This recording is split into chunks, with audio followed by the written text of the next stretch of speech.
નમસ્કાર, હું ડોક્ટર ચિદાનંદ ત્રિવેદી. શ્રીમાળી વિશ્વાસોની સમાજની અંદર આગામી સમયની અંદર દશાવતાર મહાવિષ્ણુ યાગનું આયોજન થવા જઈ રહ્યું છે.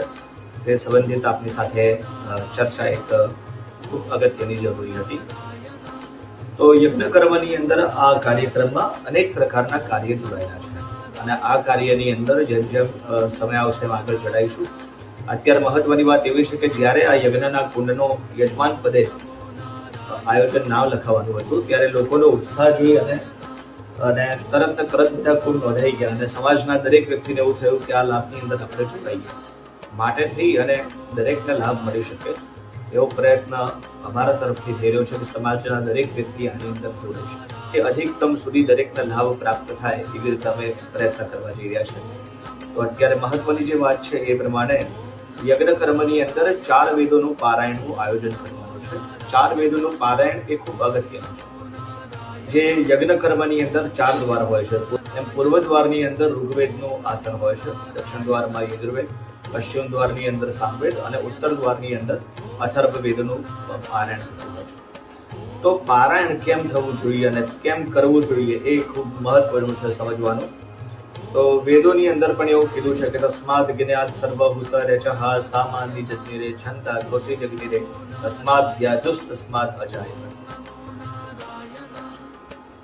આ ઈશ્વરે જ્યારે પ્રથમ વખત મનુષ્યને જન્મ આપ્યા બાદ જ્યારે પ્રથમ વખત જ્ઞાન આપવું હતું ત્યારે જ્ઞાન આપવા માટે એમને આ 4 વેદોનો સહારો લીધો અને ઈશ્વરે 4 જ્ઞાન પ્રદાન કર્યું છે.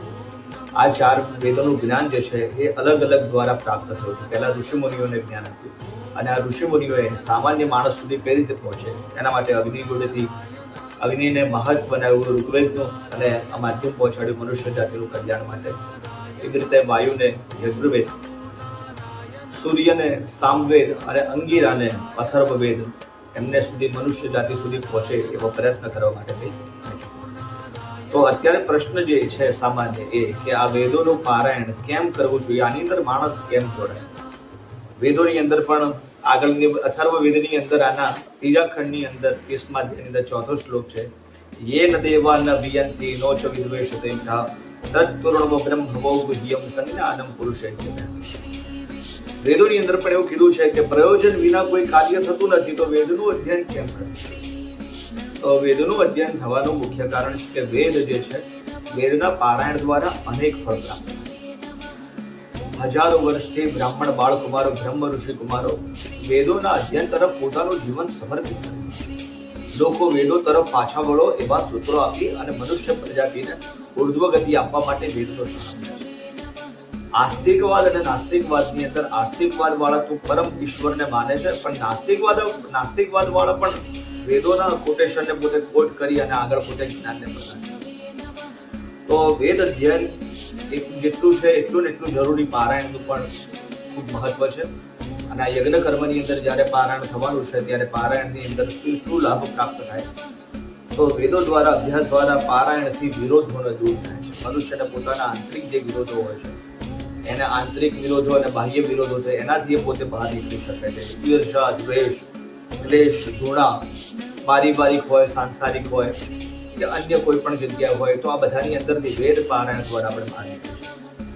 વેદ સમ્યક જ્ઞાન પ્રદાન કરનાર છે. જ્ઞાન પ્રાપ્તિ માટે વેદ ખૂબ જ આધારભૂત છે. વેદ ઈશ્વરની વાણી છે, સંદેશ છે અને જે કલ્યાણકારી અર્પણ કરે છે. વેદ પારાયણ દ્વારા પિતૃઓને મોક્ષની પ્રાપ્તિ થાય છે તથા પ્રસન્નતા પણ પ્રાપ્ત થાય છે.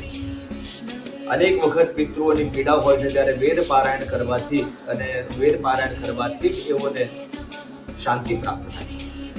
જ્યારે ભાગવતજી અને રામાયણના જ્યારે પાઠ કરતા હોઈએ છીએ ત્યારે આપણે પિતૃઓ સંબંધિત એવી ચર્ચા કરીએ છીએ કે ભાગવતજી દ્વારા પિતૃઓની સદગતિ પ્રાપ્ત થાય છે. તો ભાગવતજી જ્યારે થયું એની પહેલા પણ લોકો વેદ અધ્યયન કરતા હતા, વેદ પારાયણ કરાવતા હતા બ્રાહ્મણો જોડે કે જેથી પિતૃઓને સદગતિ પ્રાપ્ત થાય. અને આજના સમયની અંદર પણ જ્યારે એક ઓપ્શન તરીકે આપણે જોઈએ છે જ્યારે ભાગવતજી તો કરાવે છે લોકો, પણ આ સિવાય જ્યારે કોઈ શ્રાદ્ધ કર્મ કરાવતા હોય છે ત્યારે વેદોના મંત્રો બોલવામાં આવે છે. શ્રાદ્ધ સિવાય પણ લોકો પારાયણ કરાવતા હોય છે. વેદોના પારાયણ દ્વારા પિતૃઓને સદગતિ પ્રાપ્ત થાય છે. અને આજે પણ વેદોનું રક્ષણ એ અક્ષરશઃ સચોટ રીતે એ જ પ્રમાણે ચાલતું આવે છે જે પ્રમાણે પહેલાના સમયમાં હતું. આજે પણ એની અંદર રસ્વે દીર્ઘઈને સામાન્ય અંશતઃ એક શ્રુતિ માત્રની અંદર પણ કોઈ જગ્યાએ ભૂલ આજની તારીખની અંદર પણ નથી હોતી. એવા સચોટ ચોક્કસપણે અધ્યયન કરવામાં આવતું હોય છે અને એ રીતે જ આજની સમયની અંદર ચાલી રહ્યું હોય છે. આગળ વેદ પારાયણથી સ્વર્ગની પ્રાપ્તિ તથા ઉચ્ચ શ્રેણીની અંદર જન્મ થતો હોય છે. માણસને નવા જન્મની અંદર ઉચ્ચ શ્રેણીમાં જન્મ થાય એવી કોઈ મહત્વાકાંક્ષા કોઈ દર્શાવતું હોય તો પણ વેદોનું પારાયણ થતું હોય છે. ઈશ્વરની પ્રાપ્તિ અને સાચા દર્શન એ વેદના માધ્યમથી થાય છે. તો અનેક માધ્યમો છે. આ તો અમારી જોડે એક સમયની મર્યાદા છે અને સમયની મર્યાદાને ધ્યાનમાં રાખી અને આજે મેં સંક્ષિપ્તની અંદર આપણે જણાવ્યું છે. પણ વેદ પારાયણ કરવાથી તમામ જીવનના સુખની પ્રાપ્તિ થાય. જે મનુષ્ય પોતાની મનોકામના કોઈ ઈચ્છા દર્શાવતું હોય એવા તમામ વ્યક્તિએ વેદ પારાયણ કરવું જોઈએ અને વેદ પારાયણ દ્વારા જ એની સર્વની પ્રાપ્તિ. આપણે સામાન્ય હું તમને આપને જણાવું તો એવો આનંદ થશે મને કે સામાન્ય પૂજા તમારા ઘરે ગ્રહ શાંતિથી લઈ અને તમામ જગ્યાએ જ્યારે પૂજા કરવી હોય છે ત્યારે બ્રાહ્મણ પોતે વેદ મંત્રો અને વેદ મંત્રો જો 2-4 મંત્રો બોલવાથી જો આપણું કલ્યાણ થતું હોય તો પછી પારાયણની અંદર સમગ્ર પહેલેથી લઈ અને છેલ્લા અક્ષર સુધી કંઠસ્થ રીતે બ્રાહ્મણે પોતે વેદોનું પારાયણ કર્યું છે. વેદોની ઉપાસનાથી તો તમામ સ્વર્ગની પ્રાપ્તિ થતી. વેદો દ્વારા તો અનેક વસ્તુઓની પ્રાપ્તિ થતી હોય છે. ત્યારે પ્રથમ વેદોની ઉત્પત્તિ થઈ, ત્યારબાદ ઉપનિષદો આવ્યા અને ઉપનિષદોને સમજવું કઠિન હતું માટે પૂર્ણ. તો વેદ મૂળ જ્ઞાન છે જેના દ્વારા તમારી મનોકામનાઓની પૂર્તિ થાય છે. માટે જ રાજાઓ અને ઈશ્વરે જ્યારે યજ્ઞ કરાયો ત્યારે વેદ મંત્રો વેદ પારાયણો કરાય અને તમામની સિદ્ધિઓને પ્રાપ્ત થાય છે. યજ્ઞ કર્મની અંદર વેદ પારાયણની અંદર દ્વારા તમામ વસ્તુની પ્રાપ્તિ થાય છે. તો યજમાનશ્રીઓને આમાં શું લાભ છે? તો યજમાનશ્રીઓને આજે કીધું એ પ્રમાણે લાભ તો છે પણ એમને કરવાનું શું છે? તો જેવી રીતે ભાગવતજીની પોથીની પૂજા આપણે કરીએ છીએ એવી રીતે આ વેદોની અંદર 4 વેદ છે: ઋગ્વેદ, યજુર્વેદ, સામવેદ અને અથર્વવેદ. 4 વિદ્યાની અલગ જગ્યાએ યજમાનશ્રીઓ ત્યાંની પોથીની પૂજા કરે છે અને પોથીની પૂજા બાદ એમના સંકલ્પ કરી અને પોતે ત્યાં કરી ફળની પ્રાપ્તિ કરતા હોય છે. તો આ રીતે આખું શ્રીમાળી વિશ્વાસોની સમાજ પાટણ 18, 19 ને 20 તારીખ ડિસેમ્બર 2026 એ યજ્ઞ કર્મની અંદર પારાયણનું આયોજન છે. લોકોનો આગ્રહ હતો કે ચિદાનંદભાઈ આપ એક વિડીયો બનાવો કે જેના માધ્યમથી લોકોને જ્ઞાન પ્રાપ્ત થાય અને આની અંદર લોકો જોડાઈ શકે. માટેથી અને આપના સુધી આ સંદેશો પહોંચે એવો મેં પ્રયત્ન કર્યો છે. અસ્તુ, જય ભગવાન.